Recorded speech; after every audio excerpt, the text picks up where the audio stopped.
ሰላም እንደምን አላችሁ የባርኮት ሾው ተከታታዮቻችን፣ ዛሬ አንድ አዲስ ፕሮግራም ወደ እናንተ ይዘንላችሁ መጥተናል።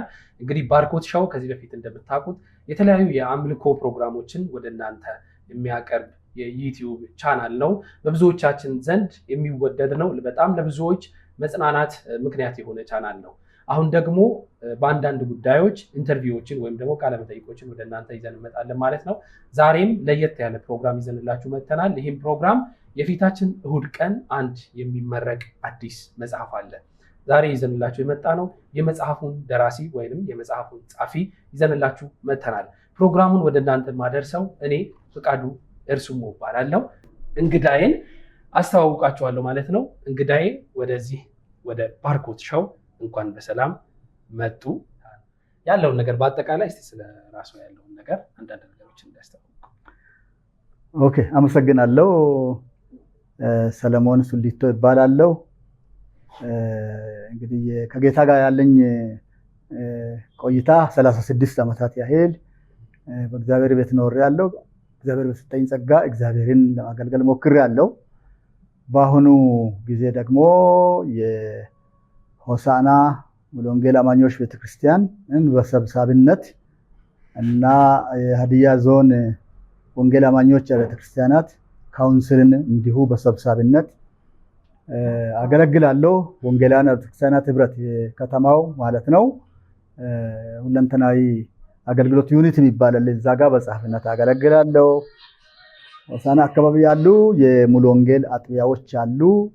እዛ ያንን ህብረት ደግሞ በሰብሳቢነት አገለግላለሁ። እግዚአብሔር እንደረዳኝ በዚህ ሁኔታ ነው እንግዲህ ያለሁት ማለት ነው። ቤተሰብ አለኝ 5 ልጆች እና ከዛ ወደ 8 የልጅ ልጆች አለኝ። እግዚአብሔር በቤተሰብ ባርኮኛል። ሁሉም ያው የራሳቸውን ህይወት ይመራሉ፣ ጌታን ያውቃሉ፣ ያመልካሉ። በዚህ በጣም ደስተኛ ነኝ። ምናልባትም ከጠየቀኝ አካዴሚክ ባክግራውንድ መናገር ካለብኝ እንግዲህ አዲስ አበባ ዩኒቨርሲቲ የመጀመሪያ ዲግሪን በእንግሊዝኛ ወይም በእንግሊሽ ላንጉዌጅ እንደ ሊትሬቸር ሰርቻለሁ። ሁለተኛ ዲግሪን በሪሰርች ኤንድ ዴቨሎፕመንት አዲስ አበባ ዩኒቨርሲቲ እዛው ሰርቻለሁ። ሌላው መጽሐፍ ቅዱስ ባይብል ኢንተርናሽናል ኮሌጅ የመጀመሪያ ዲግሪን ሰርቻለሁ። እንግዲህ ያለኝ አካዴሚክ ፕሮፋይሌ በአጭሩ ይህን ይመስላል። አዎ፣ በጣም ደስ ይላል። በእርግጥ እነዚህ ኤክስፖዠሮች ወይም እነዚህ ነገሮች ናቸው ብዬ አስባለሁ ወደ መጽሐፉም የወሰደክ ብዬ አስባለሁ። ምናልባት የሆነ ጊዜ ላይ ከዚህ ሌላ መጽሐፍ ቀድሞ የወጣ መጽሐፍ እንደነበረም እኔ የማውቀው ነገር ነበርና እንደው በዚህ ጉዳይ ላይ ምንድን ነው ያለው? አዎ፣ መጽሐፎች እንግዲህ እጽፋለሁ። ከአሁን ቀደም የተላኩ ደብዳቤዎች የሚል አንድ መጽሐፍ ጽፌያለሁ። የመጀመሪያ መጽሐፌ ነው። ይህንን መጽሐፍ አገር ውስጥም ከሀገር ውጭም ተሸጠዋል። እንግዲህ መጽሐፍ ቅዱሳችን በነፃ ተቀበላችሁ በነፃ ስጡ ነው የሚለንና በዚህ መርህ መሰረት መጽሐፉን ለወንጌል ስርጭት አገልግሎት ነው በጊዜው የዋለው እና ከዛ ቀጥሎ ያለ ነው አሁን ለምረቃ እየቀረበ ያለው ማለት ነው። በጣም መልካም።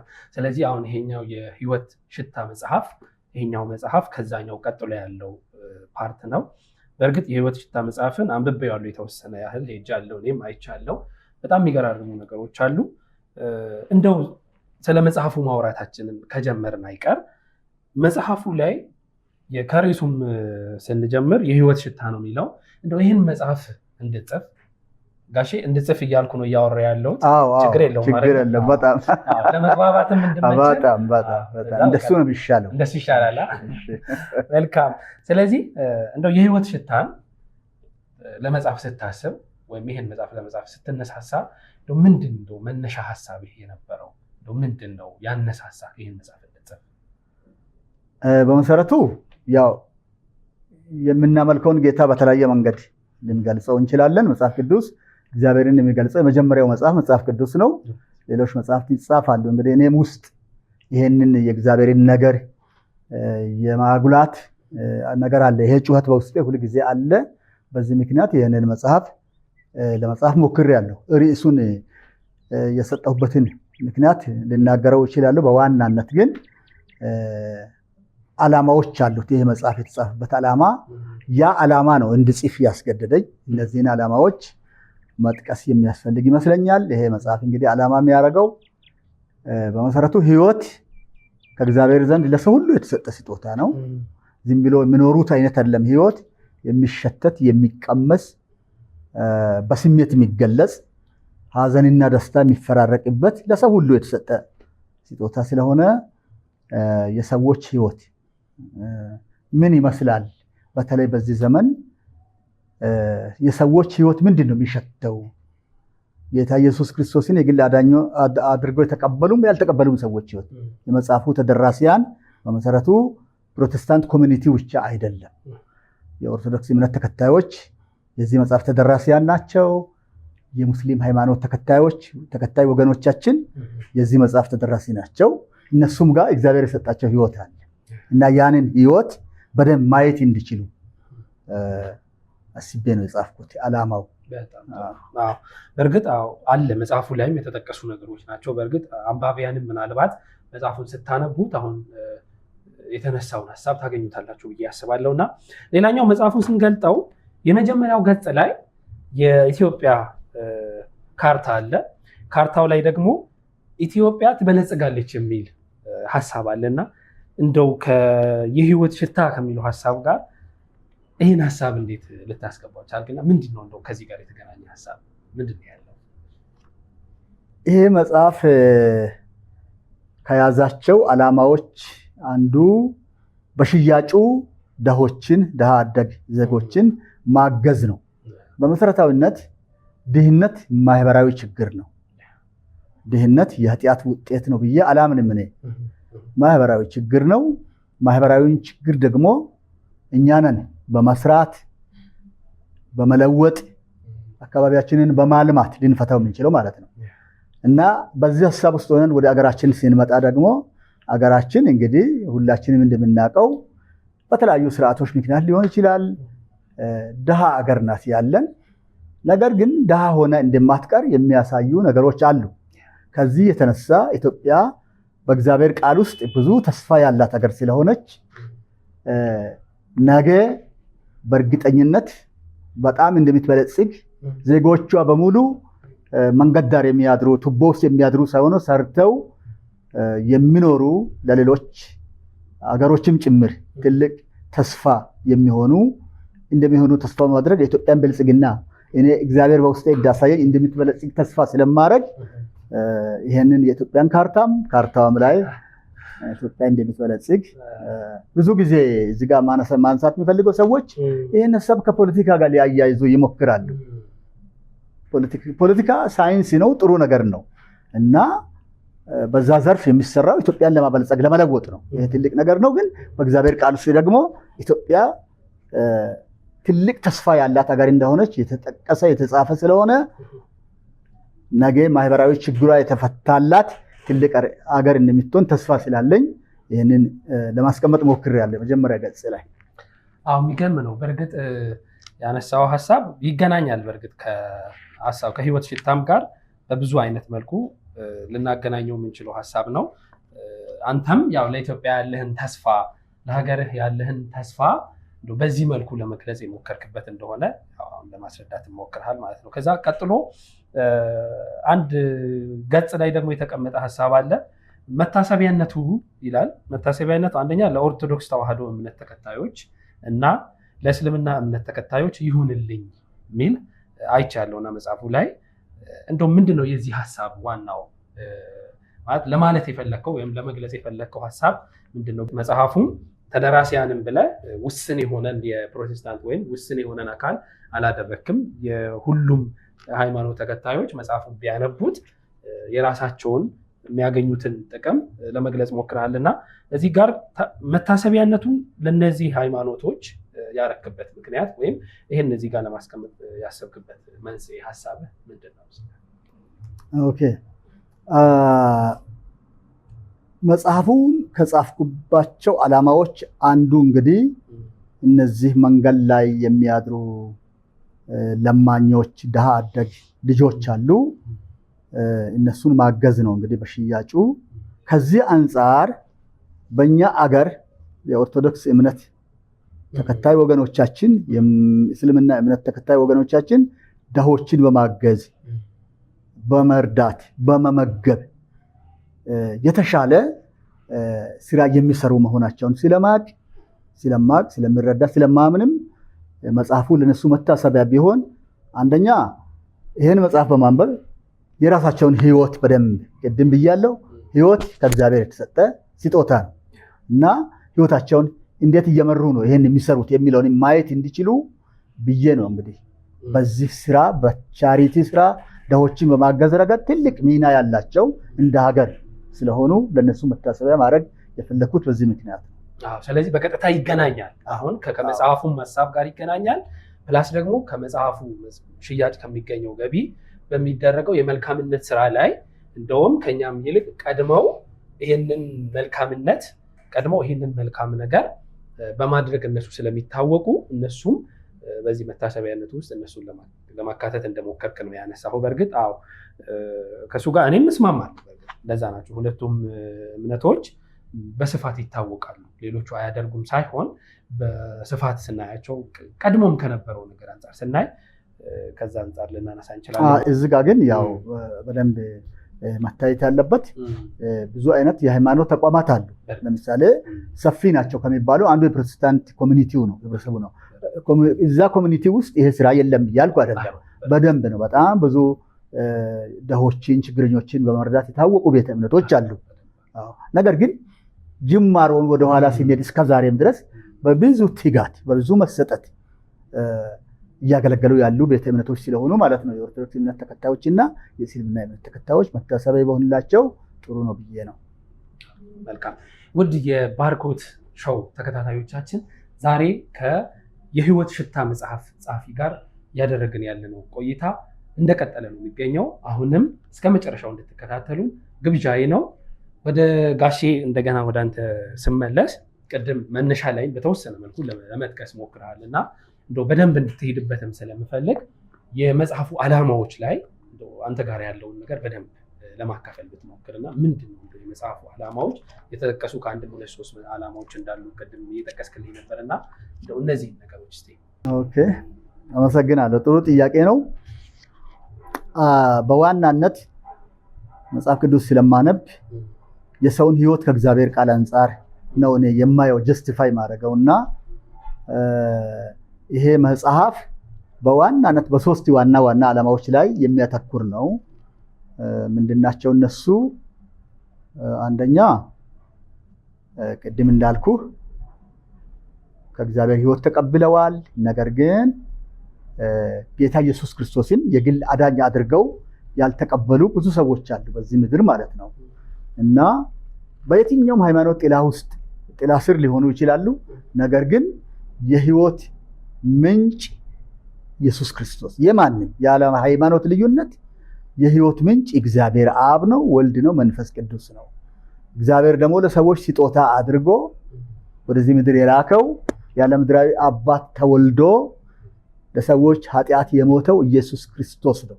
ኢየሱስ ክርስቶስ የህይወት ሁሉ ምንጭ ስለሆነ ኢየሱስ ክርስቶስን አውትሻይን አድርጌ ማሳየት ስለሚፈልግ በየትኛውም ቤተ እምነት ጥላ ውስጥ ያሉ ሰዎች ይህን መጽሐፍ ቢያነቡ ህይወትን በደንብ ይተረጉሙታል፣ ይረዱታል የሚል እምነት ስላለኝ ይሄ አንዱ ዓላማ ነው።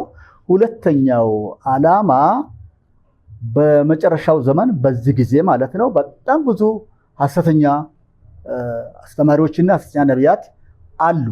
እነዚህ ሰዎች ሐሰተኛ መሆናቸው እንኳን እስከማይታወቅ ድረስ የወንጌልን ቅርጽ ጭምር እየለወጡ ያሉ ስለሆነ እዚህ መጽሐፍ ውስጥ ምዕራፎች አሉ።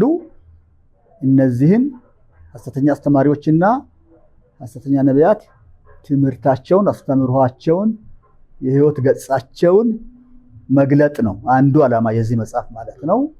ምናልባትም ሶስተኛ ዓላማ ሊሆን የሚችለው ኢቭን ጌታ ኢየሱስ ክርስቶስን የግል አዳኝ አድርገው የተቀበሉት አማኞች ወይም ፕሮቴስታንት ኮሚኒቲው በጽድቅና በቅድስና ይኖራል ወይ እና እንደ እግዚአብሔር ቃል ነው ወይ ምእመኑም አገልጋዮቹም ብለን ስንመዝን ብዙ የህይወት ብልሽት አለ።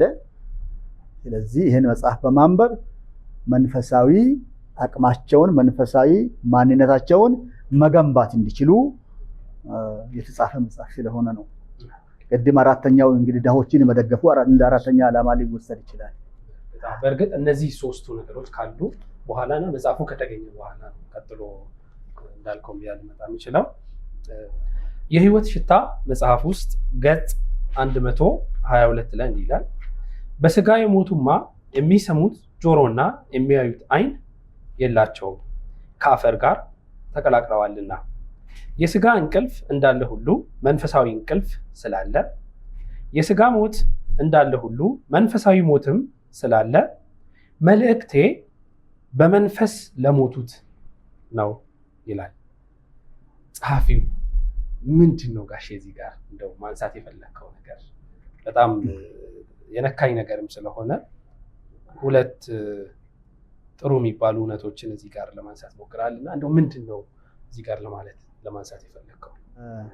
ሞት እንግዲህ ያው ሁላችንን የምናውቀው በኪሎ የሚለካ የሚታይ አይደለም፣ ረቂቅ ነገር ነው። ሰው የነበረበትን ህልውና ወይም አካላዊ ህልውናውን ሲያጣ ሞተዋል ነው የምንለው። በመሰረታዊነት ግን ሞት ራሱን የቻለ ትልቅ ትርጉም ያለው ነገር ነው።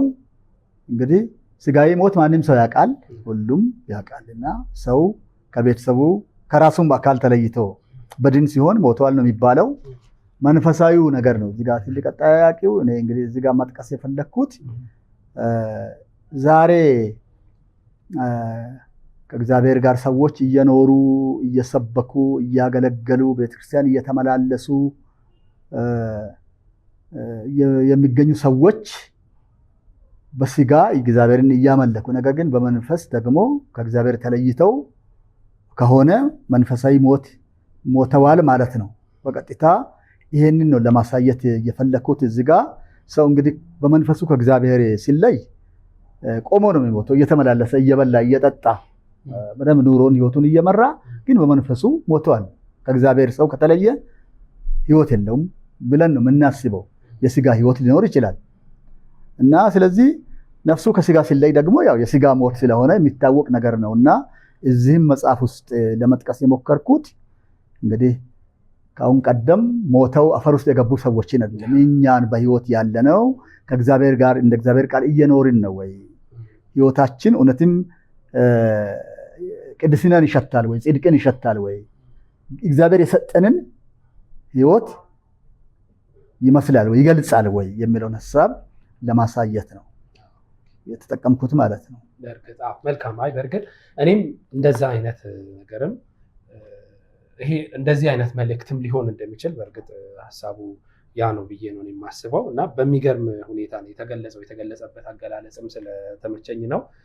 ፕላስ ደግሞ በህይወት እየኖርን ነው ብለን እኛ የምናስበው ነገርና መጽሐፉ ላይም የተጠቀሰው ነገር ትንሽ እንትን ላይ ይችላል። እኛ በህይወት እንደኖርን የምናስበው ስለወጣን፣ ስለገባን፣ ስለበላን፣ ስለጠጣን ያንን በህይወት መኖር ብለን ትርጉም ስለምንሰጠው ነውና በህይወት መኖር የሚለው ደግሞ ከዚህም የዘለለ አለ። ያም ደግሞ በተለይ ከነፍስ ጋር የተገናኘ ነገር ስለመሆኑ በደንብ ያንንም ስላየው ነውና አንተ በደንብ እንድታነሳው ስለፈለኩ ነው ያንን ያመጣሁት።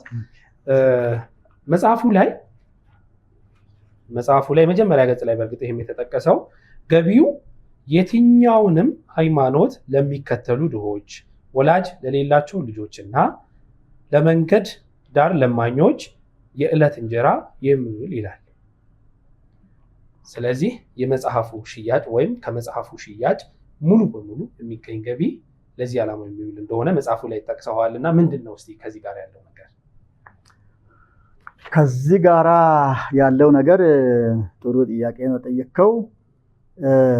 በአንድም በሌላ መንገድ እንግዲህ ያው እኛ ኢትዮጵያውያን ስንሆን እንረዳዳለን፣ እንተጋገዛለን። ቅድም እንዳልነው የተለያዩ ቤተ እምነት ውስጥ ያሉ ሰዎች ድሆችን፣ ችግረኞችን ያግዛሉ፣ ያበሏቸዋል፣ ያጠጧቸዋል። እኔም እንግዲህ በዚህ ምድር እግዚአብሔር ባኖረኝ ጊዜ በውስጥ ያለ አንዱ ጩኸት ነው። ቅድም እንደጠቀስነው ሀገራዊ የሆኑ ችግሮች አሉ። የዕለት እንጀራ የሚቸግራቸው ልጆች አሉ፣ ቱቦ ውስጥ መንገድ ዳር የሚኖሩ ማለት ነው። የጎዳና ላይ ተዳዳሪዎች አሉ። እነዚህን ዜጎች እነዚህን ሰዎች ናቸው የትኛውንም ሃይማኖት ቢከተሉ እግዚአብሔር ይወዳቸዋል። ቅድም መግቢያ ላይ ሕይወት ስጦታ ነው፣ ለሰው ሁሉ የተሰጠ ስጦታ ነው ብለናል እና ስለዚህ ያለ ሃይማኖት ልዩነት እነዚህ ችግረኞች እንዲረዱ በተደራጀ መንገድ እግረ መንገድን እንግዲህ ላነሳ የሚችለው እዚህ ጋር ይሄንን ስራ ለመስራት የተቋቋመ አንድ ኤክስኪዩቲቭ ቲም አለ። 3 የባንክ አካውንቶች ተለይተዋል። አዋሽ፣ ኢትዮጵያ ንግድና ብርሃን ባንኮች ላይ ማለት ነው። በዛ ከየትኛውም በሀገር ውስጥም ከሀገር ውጭም ድጋፍ የሚደረግ ከሆነ እዛ ባንክ ውስጥ ገብቶ በተደራጀ መንገድ ቤተሰቦቻቸው ራሳቸውም ሊሆኑ ይችላሉ። የትኛውንም ሃይማኖት ይከተሉ። ቅድም እንዳልነው ድህነት ማህበራዊ ችግር ነው፣ ወገኖቻችን ናቸው። የትም ሃይማኖት ቢኖሩ እንግዲህ ሃይማኖት የሚከተል ሰው ሁሉም ምግብ ይበላል፣ የዕለት እንጀራ ይፈልጋል። ስለዚህ ይሄ ትልቅ እግዚአብሔር የሚፈልገው መጽሐፍ ቅዱሳችንም ውስጥ ወላጅ የሌላቸውን ልጆች መደገፍ ከአምልኮ ሁሉ የሚበልጥ አምልኮ እንደሆነ እግዚአብሔር ቃል ስለሚነግረን የትኛውንም ሃይማኖት ቢከተሉ እንዲደገፉ ስለፈለኩኝ ነው። በዚህ መንገድ እንግዲህ እንዴት ይረዳሉ፣ እነማን በዚህ ይደገፋሉ የሚለው በኋላ የሚዘጋጅ ስፔሲፊኬሽን ይኖራል እና ከየትኛውም ቦታ ከየትኛውም ሃይማኖት ጥላ ስር ይህንን ተጠቃሚ እንዲሆኑ ውስጥ ያለው ሐሳብ ይሄ ስለሆነ ነው። አዎ በማለት እኔም ገርሞኝ ነው በእርግጥ ምክንያቱም አንደኛ መጽሐፉ በራሱ ለአንባቢዎች ራሱን የቻለ በረከት ነው። ህይወታቸውን እንዲያዩ ወይም ደግሞ ህይወታችንን እንድናይ ራሳችንን እንድንመለከት አቅጣጫ የሚሰጥ መጽሐፍ እንደሆነ አውቃለሁ። ከዛ በተጨማሪ ደግሞ ሌላኛው ጥቅም ደግሞ አንደኛ መጽሐፉን የገዛ ሰው መጽሐፉን ብቻ አይደለም የሚገዛው፣ በገዛው ገንዘብ ሌሎች ሰዎችን ደግሞ የመርዳት እድል፣ ይሄ ትልቅ እድል ነው፣ ለሰው የሚሰጥ የሚገርም እድል ነው ብዬ አስባለሁ እኔ በግሌ። ምክንያቱም ሌሎች መጽሐፎች ስንገዛ ምናልባት የመጽሐፉን ወጪ ለመሸፈን ለዛ አይነት ነገር ነው ሊውል የሚችለው። ነገር ግን የህይወት ሽታን የገዛ ሰው ሁለት ነገር በአንድ ድንጋይ ሁለት ወፍ እንዲሉት አይነት ነው ማለት ነው የሚሆነው። ምክንያቱም አንደኛ መጽሐፉን በመግዛታችን የምንባረከው፣ የምናነባው፣ የምናገኘው መንፈሳዊ ምግብ አለ። ከሱ በተጨማሪ ደግሞ መጽሐፉን በመግዛታችን ባለን ገንዘብ ደግሞ ሌሎችን ለማገዝ እጃችንን የምንዘረጋበት መንገድ በመሆኑ በእርግጥ ተመልካቾቻችን ይህን መጽሐፍ እንድትገዙ እና አሉ አድራሻዎች አሉ፣ በነዛ እዚህም እናስቀምጣለን። በነዛ አድራሻዎች እየገባችሁ መጽሐፉን እየገዛችሁ እናንተም እንድትባረኩ፣ ለሰዎች ስጦታ እንድትሰጡ፣ እንዲሁም ደግሞ ያን በማድረጋችሁ የተቸገሩትን እያገዛችሁ እንደሆነም እንድታስተውሉ መልእክቴንም ለማስተላለፍ ፈልጌ ነው። ከዚህ በመቀጠል ግን ጸሐፊው እንደው የመጨረሻ መልእክት ካለክ ጋሼ እዚህ ላይ የመጨረሻ መልእክት እንድታስቀምጥ። ኦኬ፣ እኔ እንግዲህ የመጨረሻ መልእክት ሊሆን የሚችለው ቅድም አንተም እንደገለጽከው ዱዋል ፐርፐዝ ነው ያለው። ሁለት አይነት እንትን ነው ያለው እና ጥቅም ነው ያለው። አንደኛ መንፈሳዊ ማንነታችንን፣ መንፈሳዊ ህይወታችንን የትኛውም ሃይማኖት ውስጥ ሆነን እግዚአብሔር የሰጠንን ህይወት እንዴት ነው እየመራን ያለነው የሚለውን፣ ሁለተኛ ደግሞ የህይወት ምንጭ የሆነውን ኢየሱስ ክርስቶስን እናውቃለን ወይ እንከተለዋለን ወይ? ከዚህ ምድር ከተወሰኑ ጊዜያት በኋላ እዚህ ምድር እኛ የለንም እና ይሄ ደግሞ ትልቅ ተስፋ ነው። ያንን እያደረግን በእጃችን ያሉ በከተሞቻችን ያሉ ልጆች በብዙ ችግር ውስጥ የሚኖሩ የዕለት እንጀራ ጭምር ያጡ አሉ። እነዚህን ለማገዝ አንደኛ መጽሐፉን ሁሉም ሰው ገዝቶ እንዲጠቀም በጣም ለአበረታታ ይፈልጋለሁ። ሌላኛው ምናልባት አንድ ገጽ ላይ የጻፍኩት ነገር አለ። እሷን ግን ባስታውስ ጥሩ ነው። ይህን መጽሐፍ ለታለመለት ዓላማ ወደ ተለያዩ ቋንቋዎች መተርጎም፣ ማሳተም፣ ማሰራጨት ለሚፈልጉ በጎ አድራጊዎች፣ መጽሐፉን ለተጨማሪ ህትመትና ስርጭት ስፖንሰር በማድረግ ለሚተባበሩኝ መልካም ሰዎች ያለኝን እንግዲህ ልባዊ ምስጋና አቅርቤያለሁ። በአማርኛም በእንግሊዝኛም ነው ይሄን የጻፍኩት እና ይሄንን ቢታደርጉ ትልቅ እግዚአብሔርን ስራ ትሰራላችሁ ብዬ አምናለሁ። ከኔም በውስጤ ካለው ጩኸት ጋራ ትተባበራላችሁ፣ የእግዚአብሔርን ሐሳብ በዚህ ምድር ትፈጽማላችሁ ብዬ አምናለሁ። ስለዚህ መጽሐፉ የሚመረቀው የፊታችን እሁድ ነው። አዎ የፊታችን ያው የተለያዩ ሚዲያዎች ላይ እንደተገለጸው ሐምሌ 12 ይሁድ እኔ የማገለግልባት ቤተክርስቲያን ሆሳዕና ሙሉ ወንጌል እንግዲህ የሃይማኖት ተቋማት ተወካዮች አሉ የሚገኙ ከዓላማው አንጻር አብረው ይህንን ሴሌብሬት ማድረግ የሚፈልጉ ማለት ነው። የመንግስት ባለስልጣናት አሉ፣ የሚዲያ ባለሙያዎች አሉ። በዛ ይመረቃል የሚል ተስፋ አለ። መልካም። ስለዚህ ውድ የባርኮት ሾው ተከታታዮቻችን የመጽሐፉ ምረቃ ላይ መገኘት ፈልጋለሁ፣ ዕለቱ ላይ ያለውንም በረከት መካፈል ፈልጋለሁ ብላችሁ የምታስቡም ካላችሁ ሙሉ ወንጌል ቤተክርስቲያን ጎንቦራ አካባቢ የሚገኘው ሙሉ ወንጌል ቤተክርስቲያን ሐምሌ 12 በአካል በመገኘት የበረከቱ ተካፋይ እንድትሆኑም ጸሐፊው ጋብዟችኋል ማለት ነው። ስለዚህ ዛሬ የህይወት ሽታ መጽሐፍ ጸሐፊ ጋር ከአቶ ሰለሞን ሱሊቶ ጋር ያደረግነው ቆይታ ይህንን ይመስላል። ባርኮት ሾው ሌሎች ፕሮግራሞችንም በእንዲህ አይነት መልክ ለእናንተ በረከት ወደ እናንተ ይዘንላችሁ እንቀርባለን ማለት ነው። የዛሬው ይህን ይመስላል። መልካም ጊዜ፣ ቸርን ሰንብቱ።